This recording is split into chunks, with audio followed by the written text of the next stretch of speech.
Okay, it's time for the big finale. Herman Hulst comes out back on stage for one last time and he says that the future of PlayStation looks bright. But it's about to look even brighter.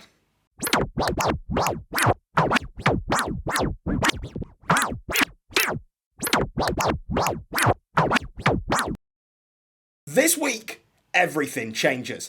Okay, it's a little bit dramatic, but this week we are getting a brand new PlayStation Showcase. And if PlayStation have taught us anything over the past few years, the word showcase means huge announcements. These are the sort of announcements that completely set the stage for Phase 2 of the PS5. Phase 1 included God of War Ragnarok, Rift Apart, and all the launch titles, as well as stuff like Astro's Bot Playroom. And although we know Spider-Man 2 is coming, there's still plenty left on the table that we have no idea about. So, in all good spirits, I'm going to attempt to build what I think will be the perfect, most realistic, best possible showcase. This is a combination of pipe dream moments, realistic inclusion, and kind of just a few things in between. I've set a few ground rules that you can see at the side of me, and I won't be touching on specific release dates or anything like that, and of course there's going to be a couple of indie games that I have no idea what they are. For those, I'm just going to put in a few sections throughout the video where little indie segments can live on their own. It's not just going to be full of hype moments and we have a 17-minute showcase to fill, there's going to be a few duds in there no matter what. But PlayStation have an opportunity here to develop what is potentially the best possible showcase they could ever do. And on Thursday, a day after the PlayStation Showcase is done, I'll be coming back to this list and comparing it to what actually happened to see, one, how accurate I was, and two, how disappointed I'm probably going to be. So join me as I attempt to build the perfect PlayStation Showcase.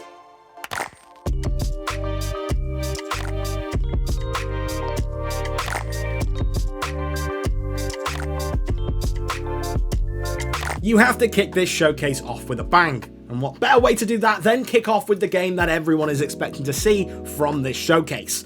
This seems like the perfect place to start with Spider-Man 2. This is where you see your first full gameplay reveal. We already know how Spider-Man works, but there's going to be a ton of new features, and primarily how it's going to work switching between Miles and Spider-Man. There's also tons of rumors about this maybe being a Spider-Verse game. I personally think that's a little bit too early to happen in this series, and I think it definitely needs to come down the line, but for now, maybe we just keep things in this one dimension. What I think will be the most interesting is I'm pretty confident that this trailer won't touch on Venom at all. You'll definitely see them mention it, and I think it will always be the looming thing over it, but I do believe that this trailer will focus very heavily on Kraven the Hunter. We haven't really seen or heard anything about him. All eyes tend to be on Venom, and I think they want to keep as much of that secret for the main game, including the symbiote Spider-Man suit, which I would like to predict that you won't even see it until the game actually releases, unless it becomes a main mechanic for the entire game. In that case, who knows? It's gonna look gorgeous, the soundtrack will be sick, everything about this game I think will be as good as everyone expects it to be, and then I think we get a release date. And I know I just said I'm not predicting specific release dates, but I do think this hits the September release window that was long rumoured for. Now that's out of the way, we can get down to business, and this is where Herman Hulst comes on stage and he talks about the future of PlayStation, how successful everything's been, and how PlayStation is putting a big focus on multiplayer games going forward. And to start with, we're taking a step into the world of The Last of Us. This is the moment that we get the first official full reveal for The Last of Us Factions, or whatever it will end up being called. We know that this is a multiplayer focused game, and we assume that it'll be heavily inspired by the original Factions mode in the first Last of Us game. But on the other hand, it might be nothing like that whatsoever. We know that this is going to have a big story element to it, and we know that it's going to have much bigger open worlds than the original Last of Us Factions had. And I think a lot of people are wondering what the hell this game actually is, and they're going to need a good few minutes to explain that to people. We'll see some gameplay, we'll see some story, and maybe even some Last of Us characters that we know and love, but I could take a good guess that this will primarily be focused on entirely new characters. It's going to be a good look at what PlayStation are trying to do with the future of multiplayer games on the platform, and I think we also get a rough release window of sometime late next year. The first ever PlayStation Showcase, of course, gave us a lot of incredible announcements, and it also gave us one game that we still haven't got a release date for. It's a game that even had its own separate PlayStation State of Play, and that's The Little Devil Inside. For this, I think we get a short, cute little gameplay trailer, and finally a release date, which is sometime later this year. As I said at the beginning, there's a lot of time to fill in this, and there's always a lot of new indie titles, and this is a perfect time to slot in one of those brand new indie titles. I have no idea who will be developing it, anything about it, but this seems like at least a good slot to put in a brand new indie title. Of course, this big hype prediction list isn't just full of things that I care about. And one of those things that I really don't care about is Stellar Blade, and I think it's inevitable that we see it here with a brand new trailer and a release date accompanied to it. I don't know why this doesn't interest me, but it really doesn't, but I do definitely think we will see it at this showcase. It's time for another big PlayStation exclusive though, but not one that we haven't heard about before. This is where we get a new trailer and hopefully a release date for Silent Hill 2. After the tons of Silent Hill games that got announced last year, it's finally time that we see some actual gameplay from the Silent Hill 2 remake, and I think this is the perfect time to give a release date of probably the exact same time that Resident Evil 4 remake launched this year, but for next year, if that makes any sense.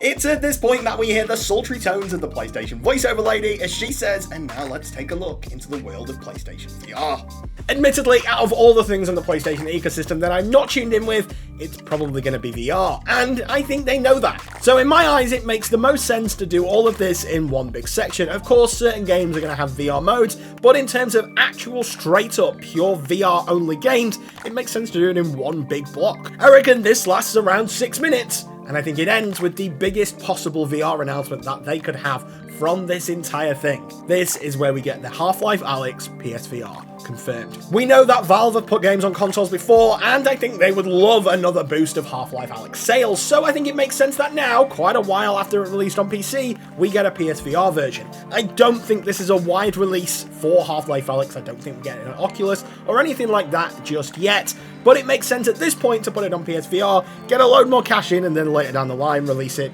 open for everything. After the success of both Metroid Prime and Hi-Fi Rush, I think that PlayStation want to shadow drop a game.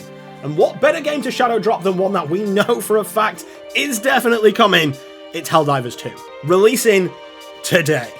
Not today that I'm recording this video, but straight after the showcase. The first one was a critical success, and it has a huge fan base behind it, so this is pretty much an instant win in PlayStation's books. Okay, this is where things get a little bit pipe dreamy, so stick with me for a second. The crowd goes silent.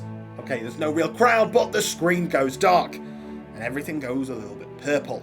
We see some looming shots of a graveyard, and then bang, Bloodborne 1. Straight up port, 60 FPS if they can actually get it working. I know there was some rumours that they might not actually be able to get it working, but hypothetically, let's say they have. It's got a few new features. It's not this insane major thing that people are expecting, like a full-on remake or anything like that, but it's still exciting nonetheless.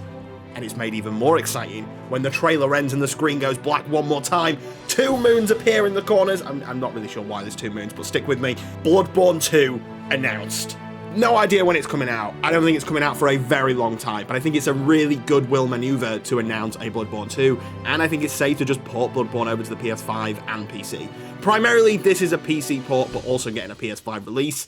But I still think Bloodborne 2 is a very plausible, huge PlayStation IP that they could really lean on heavily here. In that same vein though, I also think now is a brilliant time to port God of War Ragnarok over to the PC. Give it a brand new update, give it some new features, a couple of costumes, stuff like that, and bring it over to the PC. I think that is a very, very easy win, and it sounds about right with the way that we've been getting PC releases a certain length of time after the initial release. If Kojima's previous antics are anything to go by, we're probably going to get a hell of a lot of Death Stranding 2 trailers before we even know any major changes to the game. I don't think we see any gameplay. I also don't think we see any release date here, but we'll probably get some new characters, a bigger focus on Troy Baker, and just a better setup for the world. If there is a date, it will be a vague year, most likely 2024, but I still don't think we even get a date at this point. As I said at the beginning, there's always a lot of time to fill in these showcases, and there's always tons of indie games that I don't know about, so this seems like a perfectly good time to throw in a couple of indie games. Now we're back to those sacred symbols that keep appearing on the screen in new and fancy ways, but this time there's a little figure climbing up on one of them. That's right, this is where we hear about the Astrobot sequel. It's all but confirmed that Team Asobi are working on another Astrobot game, and it makes sense that this time it's going to be a full-fledged title similar to Astrobot Rescue Mission. I believe that this game will be playable in both VR and not in VR, but I don't think the VR is going to be a big push. After the success of Astro's Playroom, Astrobot has the potential to be a huge PlayStation icon, and I think they know that, and they're going to be trying hard to push this as the next big Little Big Planet type play. You'll see gameplay and likely a release date, but I still don't think it's this year. Of course, when people are making prediction videos, it's often just games that are spoken about.